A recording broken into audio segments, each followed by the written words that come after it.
talk about English for life, 21st century skills through reading. So this is a long session, and I would like to ask everyone, if you don't want to be recorded, talk about English for life, 21st century skills through reading. Something went wrong. Okay. I'm okay with the recording. I don't mind. All right. Thank you very much. Okay, so I leave it all to Andy then. So Andy, go ahead. Thank you very much. That's great. Thank you very much. Thank you everybody for inviting me along. And it's in case you wonder where I am, I'm in Glasgow in Scotland. I'm English, but I live in Scotland, so it's possible. And let me just quickly bring up my introduction screen before I tell you a little bit about who I am, why I'm here, and what I want to do to help you all today as best I can. Share. Here we go. We'll go back one.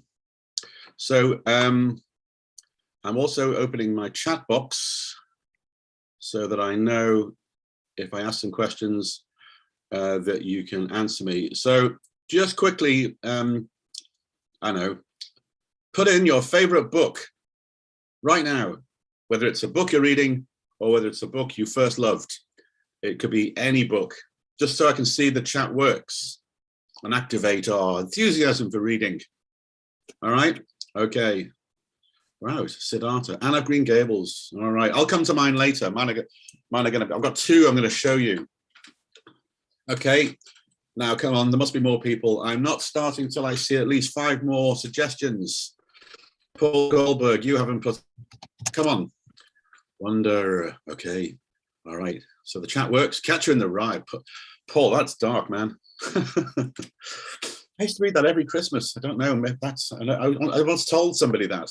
I don't know why I used to read it at Christmas, and people thought that was weird. Yeah. Okay. So the chat works. Hello and welcome. I have been in ELT, in English language teaching, for over 30 years, and I was a teacher before that. And when I was a teacher, I didn't know about extensive reading. So that's something that I wish I could go back in time and change, but I'll come to that. And then for the rest of my career, I've been involved with schools all over the world. From the publishing perspective, I've worked in sales and marketing and training for publishers of English language teaching materials. And my job has been to go around schools, conferences, and listen to what teachers need, what they want, get the books published, and then I go out and explore how those materials can best be used in the classroom. And of course, when it comes to graded readers, I found that it still takes quite a lot of training for many teachers, perhaps not you guys, because I think many of you already know about extensive reading, and if you don't, you soon will, just by hanging around today. Just, you know, what the benefits are, and so many teachers are not doing it. So I go around giving talks and workshops to show teachers how any course books or readers or any materials could be best used, and of course digital as well. And I feel very passionately about it because it's something that I used to love to do quite instinctively as a teacher, and I think we can all agree that is quite good when we know we see a page, but we do it differently, we supplement it, or maybe of course tailor make it for every class, because every class is different, even if the pages look the same, you know, year after year. So I want to appeal to that creativity in all of us and the passion to give the students an experience of learning English which is for real purposes. And I'm going to say a few things today that will sound quite common and quite cliche perhaps, but I don't think their repetition makes them any less important. You'll quickly see here, this slide will appear at the end. If you're not watching on your smartphone, you could point your camera. Don't take a picture of it, just hold the camera until your connection finds the link, which is also down there. And then you can download these slides and the slides for tomorrow's shorter session on speaking activities through using readers. So don't worry, and I'll make them available again tomorrow, and also through the Congress organizers, who I thank again, and Ellie Publishing, who sent me here to show some of their materials for these purposes.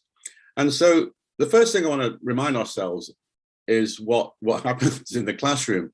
Now, I'm putting this question here, you know, is it Flamingo, boy, by the way, I've seen some suggestions of books I need to check out on. 21st century teaching. Now you're looking at this picture, and I've kind of cheated a little bit by choosing an old picture. It's black and white. You can see from the way they're dressed, the teacher maybe, that it looks like an old, another century, which of course it is. But I still find, apart from the pandemic, which made everybody go online for many years, traveling around many countries, I'd still see classrooms that look a lot like this, because, well, not in black and white, but certainly the approach can often feel that English is more for teaching to the exam than actually really teaching young people, children and teens, English for real purposes. Now, I just want to quickly say here that this is something you also see very often, unless you're new to teaching and you've come to this Congress looking for new inspiration and ideas. The problem and the challenge around the world is too much emphasis is placed on teaching English as a subject and not a skill for life. And so when I talk a little bit about 21st century skills, that takes it up a notch even further. In other words, if our grammar and our vocabulary can be superb, and you pass these tests and you look like these kids, and I still think the classrooms are still a lot like this when they try to teach, if you will, bicycle, the bicycle and cycling. I think we still spend far too much time explaining and taking apart pieces of the bicycle and really not doing enough cycling. Now, this metaphor, I think, can be used in lots of more detailed sessions on why extensive reading and how extensive reading is done, the benefits of doing more easy cycling, as it were, to be a better cyclist. And if you go downhill cycling, it's great and it's fun and it's easy. It doesn't make you a better cyclist, but in terms of extensive reading, we know the benefits of that are enormous. And I haven't got time today to do that, but I think it's fair to say many people better than me on the subject who have more time will explain that. But I just want to remind ourselves, when I start talking about 21st century skills and how they can be seen and explored through graded readers, we have to remember that those skills and the things that we will inspire students to develop as skills are not going to be visible if we treat readers and reading in the classroom like this class. And I see it still. I see it much more than I would like to, despite very successful workshops by my colleagues, by me, about how and why it's a game changer to have extensive reading. Now let's jump straight out of the classroom and realize what we're doing, which is preparing students for work or study, but sooner or later after the study, they will have to work. And I want you to, in the chat box, to think about, again, I don't think this is a new idea, but what are the soft skills that employers ask for? Just in the chat box, what kind of things, you're going for a job, or your students are going for a job. What is the employer looking for high employability? Yeah, exactly. We know this: teamwork, problem solving. In case you're watching this in a video playback, the chat is telling me teamworking, collaboration, problem solving. Any more? A couple more? I can have a drink of my tea. Analyzing, yeah. Critical thinking, time management. All right, so your students, let's assume your students are, not from the UK or Australia, they're in different countries where English is not the mother tongue. These are the things, wherever you go, are looked for high employability. All right, and this is what I've got too. This is my list. This is from a survey done by LinkedIn. The survey is done every year by many different business-related professional bodies, and the same list comes up again and again. And I'm not saying that your school doesn't teach it. I'm not saying that you don't teach it. But what I'm saying is, how do you teach it if, these are soft skills, more abstract, and even more interestingly, and sadly, perhaps not tested in the exams? But what's interesting is what's tested in English, of course, is grammar and vocabulary, and to some extent, of course, how that's applied in their reading, listening, writing, and speaking abilities. And I'm going to come to an example, sort of a rather shocking thought about how all that can be fantastic. All those language skills can be fantastic. And yet, does it mean you have these skills. And I want to make it clear at this point, something else, another message I want to get across here is if what I'm showing you is very easy and obvious and something you've talked about before, I'd like you to use my slides and this video to show parents and other colleagues who may not really fully understand that although these things aren't tested in the exam, it doesn't mean they can't be achieved as soft skill abilities through the learning of English, through reading in particular, because after all, aren't we really doing our students a disservice if all we do is teach them how to pass workbook-like exams for grammar and vocab and just box ticking, really? And so I think exam systems mostly are wrong. They shouldn't really test those things. They should be able to teach, to test the ability of the students in these sort of areas. So I think it's our duty as educators we educate students in a skill of language, not the subject, not the actual nuts and bolts on its own. Like I said, if I spend all my time learning about the bicycle, but I never really ride the bike, and then ride the bike in different ways and see other ways of cycling, then I'm not going to be an all-rounder. I'm just going to be an expert on the mechanics of it. And I think that that's what often happens. We get bogged down in the mechanics of language and teaching that. But at the end of the day, it doesn't make us highly employable. Imagine one student leaves school with wonderful English according to the exam system, and then doesn't really have any of these skills. But someone comes along with, let's say, a lower grade of English, but they have these skills. I know who I'm going to employ, because I can get their English up to scratch with maybe extra lessons. So yeah, you might be thinking, oh, Andy, this is too much. We can't change now. It's like our school is so, this isn't what we do. I know I agree with you, but this isn't how we do it. And I'm saying, well, somewhere it does have to change, and it does change. And I think talking at the Congress here, I know some people in the audience, if not all of you, it's always hard to know at this point from a virtual perspective, that you are very aware of the game-changing nature and the way that change is needed to do this in order to prepare students for the real world. And what's missing from this list? Okay, I'm cheating in a way. I mean, English isn't really a soft skill, is it? I don't know. It's communication, so maybe it is. What's interesting, though, is when these surveys go out there about 21st century skills, these are some of them really, you ask what employers what they want, but you never hear them say, oh, and also good English. They don't. And why is that? Resiliency. I've been seeing some good ideas on the chat box. Why isn't English communication in this list? We've got communication, but nowhere in these surveys do you ever see top 10 skills to get into a job. It never says English. Why? Who can tell me? It's assumed. Thank you, Namiko. The world assumes that you're going to have the English. And by the way, we also want these things. So it's a no-brainer. You can't just teach English, the mechanics, and get them to learn, as I repeated earlier, this idea of good grammar and good vocabulary, which has its place. We do need to teach those difficult mechanical elements, but if we do them in isolation and we go through the course books and we make even the readers feel like extensions of readers of course books with difficult reading followed by tests, it does nobody any good, and it certainly does not prepare the students for the real world.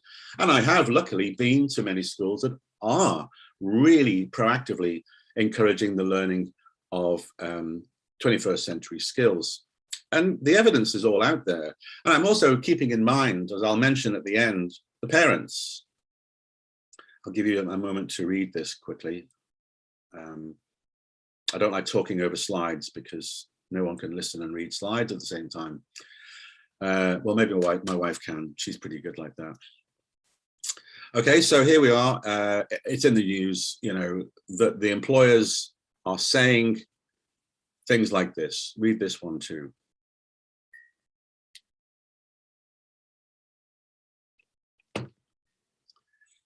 So, kids are not leaving school with soft skills. They're not, because they've come out as professional test takers. And maybe someone here today, or your colleagues, someone will make those changes. Someone eventually will start to realize this school we have is making students great academics, but they're not highly employable. You decide. But I do feel strongly that if we have readers in the classroom, and we're going to look at that in a moment, you'll have a way forwards, at least a little bit, to boost those skills. This is always a good slide I like to show teachers. And in fact, as I said, if these slides are helpful to you, to convince the parents, because the parents, as you know, are going to say, oh, you know, the readers, we get it, we like reading, yeah. Could you just do what we've done forever, like the workbook and the tests? That's what we do. That's school. I went to school, we had tests, and I go, well, hang on, you went to school, but that doesn't make you a teacher, you know, because that's what parents feel. They've been to school, so they know what school is. But they didn't like it either, and they didn't leave with great soft skills because of the system. And so that's why we need to change it. Why am I showing you something here? Well, I'd like you to think for a moment about the last time, recently, or something you've never forgotten, about a misunderstanding, you know, some conflict you had. These people are at work or at home. Think of an argument you had. Don't get too upset, you know, let's not get too heavy. And think about what went wrong in the discussion. Okay, there was probably some misunderstandings, there was disagreements, but I want you to think that this thing that happened to you happened in your own language. I don't mean English, unless you're a native speaker. So think of an argument you had, or arguments in your life, and they've been in your own mother tongue, all right? I guarantee you the problem with the communication was not the grammar or the vocabulary. I mean, maybe you use some bad words in the heat of the moment, but the conflict resolution and the communication misunderstandings don't come from poor grammar. These arguments here, I think, represent something else going on. And this is why, you know, it's not enough to have great grammar and all the vocabulary. You can still have all those things. You can be a grade A student and still not manage these situations very well. Who is going to teach that? We have to do that. How are you going to use the English to navigate through these very normal situations? Okay, I think at home you might not be using English like this, but unless you are in an English speaking partnership, perhaps. But at work, yeah, English is the global language. Great grammar, great vocabulary is wonderful. Please carry on teaching it, but please remember, we need to give them the tools to navigate through situations which need much more than language accuracy. It's going to only take you so far. How are you going to be an active listener in that discussion? How are you going to empathize? Can you see the other point of view? How can you express that you've seen the other point of view? Do you know what I mean? And I think these are the things, and this doesn't have to be one lesson. This is the culture of the school. This is the culture of your English lessons from day one. So you don't need to do it every day, all day. You just do little bits all the time. And I think by bringing in graded reading, you have that ability to do that, which of course has language learning benefits too. Anthony Martin, it's a miracle for any two people to understand each other deeply. Yeah, that's true. Even in the same language. So what's going on? And I think it's very easy sitting here, you know, sitting here at a computer telling you these things. Well, I've been a teacher and you're teachers, and it's very hard to look at these things and go, well, on the one hand, this makes sense. But on the other hand, when I go back to work on Monday, back to the school, there's no way. Of course not. But change is possible if we agree that the benefits are worth it. And what better outcome than a student who has English to work in the real world, not English to pass the exam. The exam isn't really the outcome. It's just a performance indicator.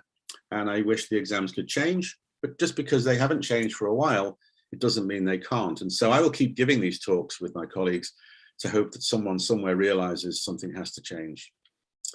So these are the 21st century skills, or the life skills, or the soft skills that you see mentioned so much that we're trying to, I mean, this is what we want students to be when they leave school. Whatever their English is like, this is still going to help them do well. So we need both, don't we? Good English and a way to see these skills at play. And the way to see them at play is, well, one of the ways, which is why it's relevant for the Congress, is through lots and lots of reading. there's the list put down there as a simple list. We're going to look at that in a moment. These are the skills that we tend to think of as life skills and soft skills. And who wouldn't want them? Just to reiterate, who wouldn't want those skills anytime, but especially when you're 16, 17, 18 years old, you've got a good standing start in the world. And we can let them be exposed to characters and stories, and you can immediately think of all the possibilities, all the books we've read, all the books we've yet to read, even any narrative. I mean, you can just flip this to film and TV. Right now, I just want kids to know that stories do a lot more. They know stories can give us many things like this if we quickly remind them, but they're not going to get this if their reading is difficult. And in extensive reading, the really great workshops that you will see in this Congress that show why students should be reading below their level at 95% comprehension, let's say, or 97%, I don't know, it doesn't matter, as close to reading fluently as possible without stopping to look up words. Then something else happens. Those workshops will explain the language benefits of repeated language, you know, recycling language, but also only then can they really see some of the characters and the interactions between characters in novels, if we're reading fiction, to see what we mean by life skills at play. Now, I'm going to pick a few examples, I think. And I'm going to start by our own world. I'd like you to think not just of any book you liked, but can you think back to your childhood? I don't care where it was or when, like whether you're 9 or 19, but before you became an adult, what was the first book that made a lasting impression on you? Oh, an adult book. I mean, a grown-up book. I don't mean a children's book. I don't mean a picture book or a fairy tale. The first grown-up book that you encountered that made a lasting impression. Could you do that? Camus, wow, straight in with Camus, brilliant. The Stranger. Oh, you know, in a workshop, get me to Japan next time, or wherever this is next time, and I'll get amongst you and have a chat about this, because this is, I love this, because I'll learn new things myself. The Immoralist. I'm going to share mine in a moment. Rob, Lord of the Flies, okay, flies. Animal Farm, yeah, interesting. There's some classics there. I hope you're genuinely giving me, I think you are giving me genuine answers. These are impressive. It could be anything. And I don't care, by the way. And we tell teachers, we don't care what that first impression is, as long as it lasted and you made it feel, wow, that's a book that I'm never going to forget. The Earthsea trilogy, The Immoralist. I hope I can see these suggestions later. Some of them I don't know. Well, I thought I'd be honest here. Here I am, young, keen, slim, all my colourful hair. There, I think I don't know, how old am I there? Faber's insects. No, I'm not an insect there. That was my favourite shirt, by the way. I think I'm about 9 here, maybe, I don't know, 9. Anyway, here, this is me, in case you're wondering, also in black and white. And I grew up and became a man of full colour.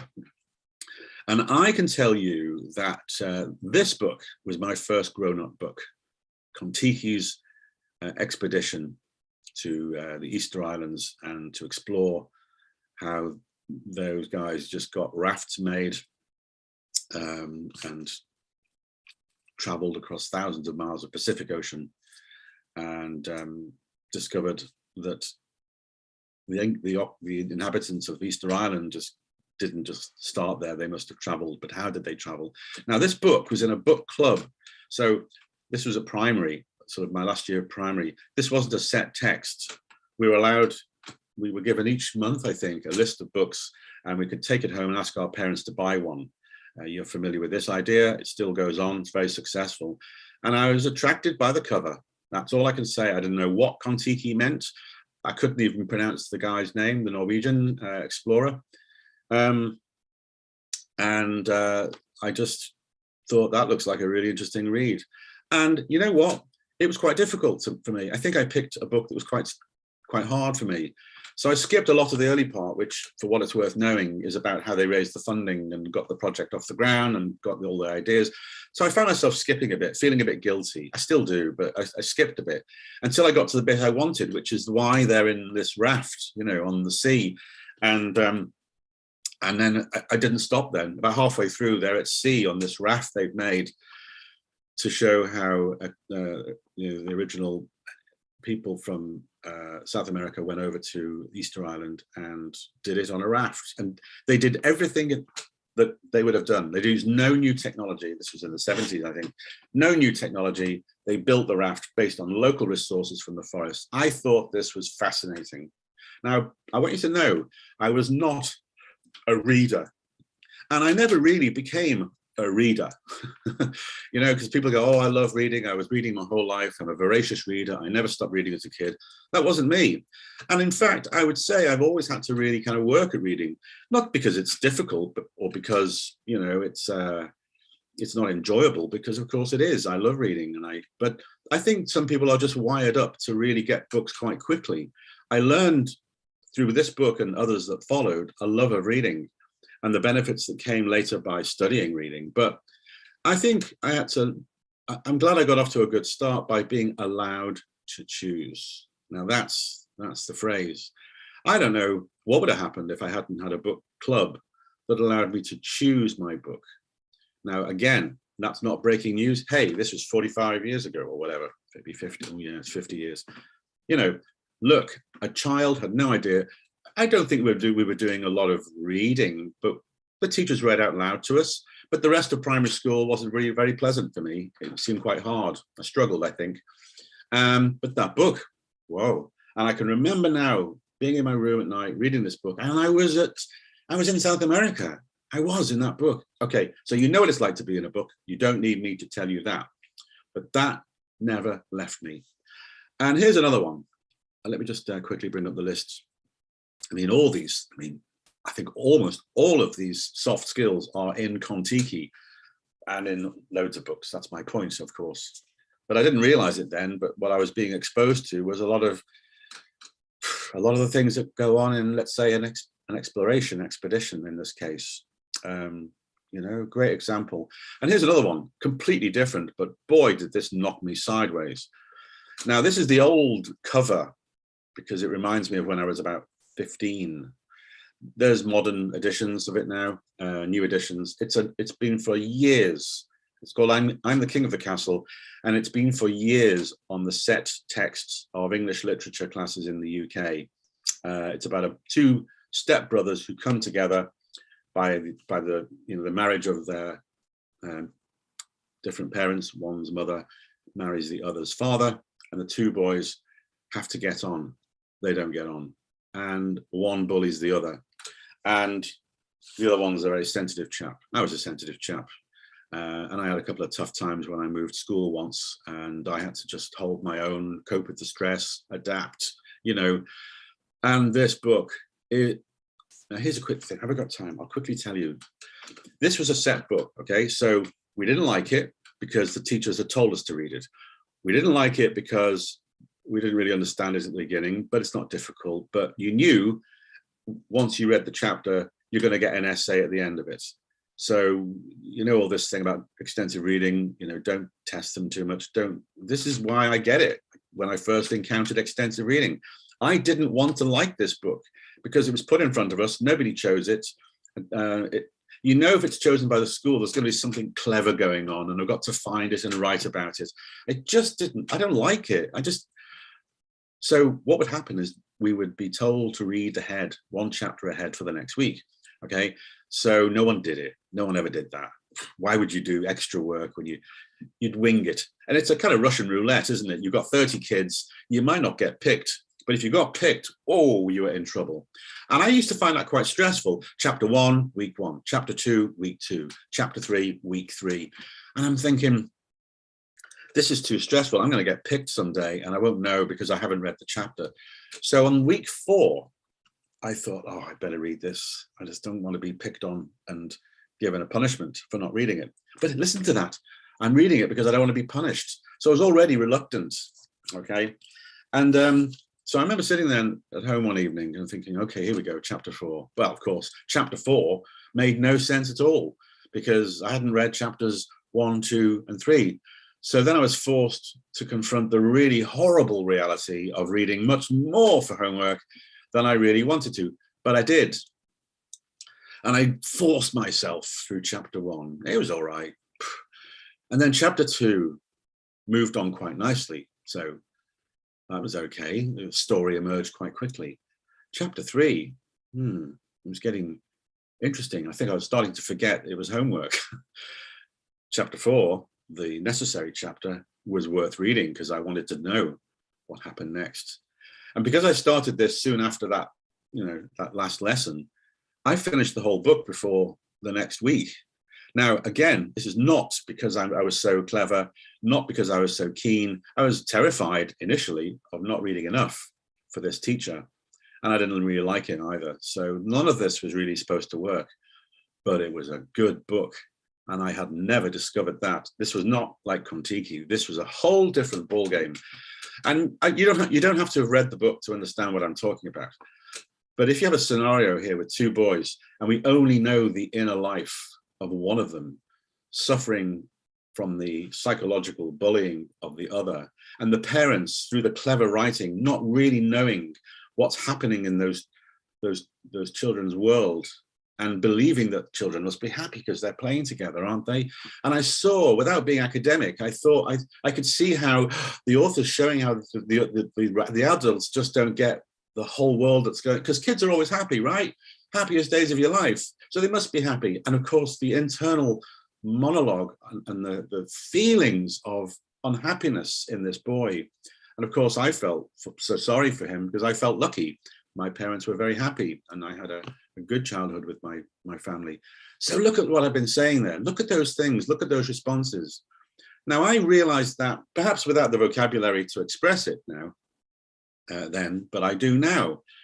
But those books, I put them there and I feel very emotional now talking about them because they did not make me give up my football and my friends and hide away and read books every day. But I got it. I realized there's something for me. And I just wish schools would give more choice, not just because of the benefits of extensive reading and that being an element of extensive reading.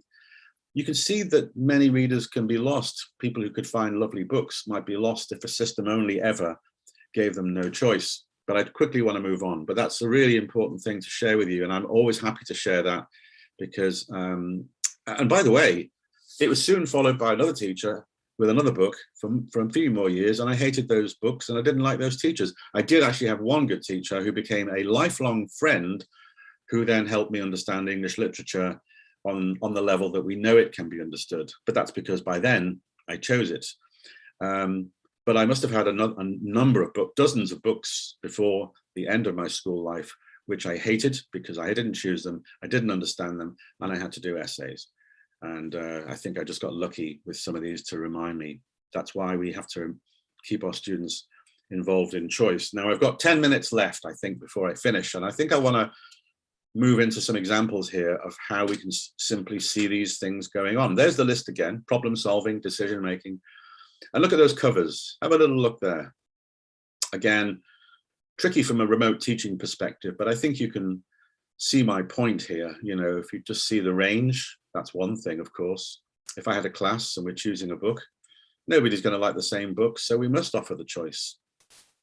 But in some different ways, to some different extents, the skills that we mentioned, these soft skills, these life skills, these 21st century skills are present in all these things. You know, I'm going to find some text as examples in a moment. You've got Sherlock Holmes there, Tom Sawyer. I mean, look at any catalogue. Certainly look at the Ellie Publishing catalogue, because they're the ones who've sent me here to talk to you. And think of the books you know. Think of the readers you might be using. But I'm going to come to another point now, which is really important. Let's just quickly read this extract from Oliver Twist. Okay. Okay, so what's the life skill here? What soft skills are we hoping to elicit from the students here as they read? What would be something here? So empathy, yeah. Okay, that would be a good one. And also comparing, you know, a little bit of, is my life like this? What would it be like? What would I do to help him? So you're kind of looking after people. You know, if you look at this text, it's either easy or it's difficult, depending on your level, right? Obvious. But if it is difficult, and this book has been given to a class or a student who doesn't really understand it, Anthony gave me the answer, empathy. The student wouldn't be thinking about if there's any empathy here. They don't really have to tell you, oh, look, miss or sir, this is empathy, isn't it? That's not what I'm looking for here. Is this, we want them to realize through reading that these characters bring out these feelings and responses and see the life skills that we've been talking about, to sort of let them emerge as a sense before they can start to express themselves about how the life skills have come out of it. But my point here is this: if the students see texts like this in books that have those life skills, they're not going to notice or feel or respond to anything if it's just a difficult text followed by questions.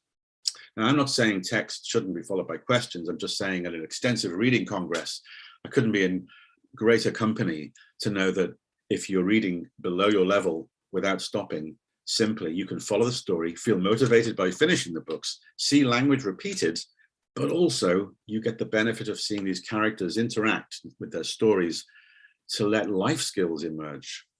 Here's one from Frankenstein. Read this one.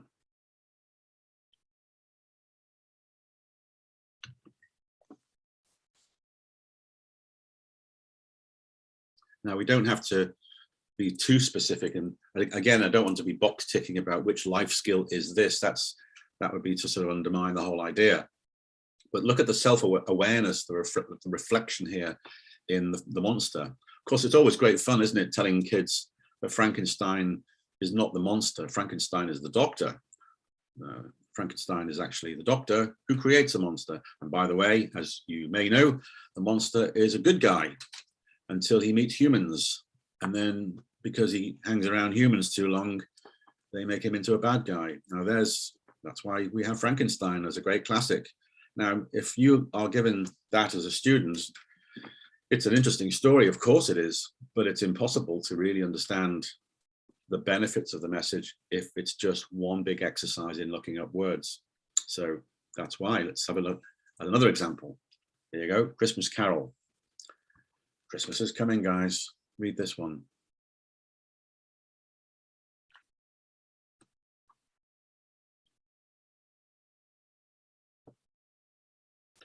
I think most people know this part of the book early on. You know, it's often the one that hooks us in, isn't it? He's a miserable old chap. What's the what would be your responses here? What would you respond to here? Maybe as I'm thinking of you as students, because I know that you know this. Self-awareness, not here, of Anthony. If you're going to say anything here, what do you think on this one? Anybody?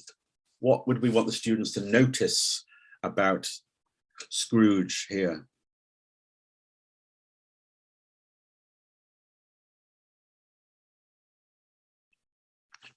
It's gone quiet.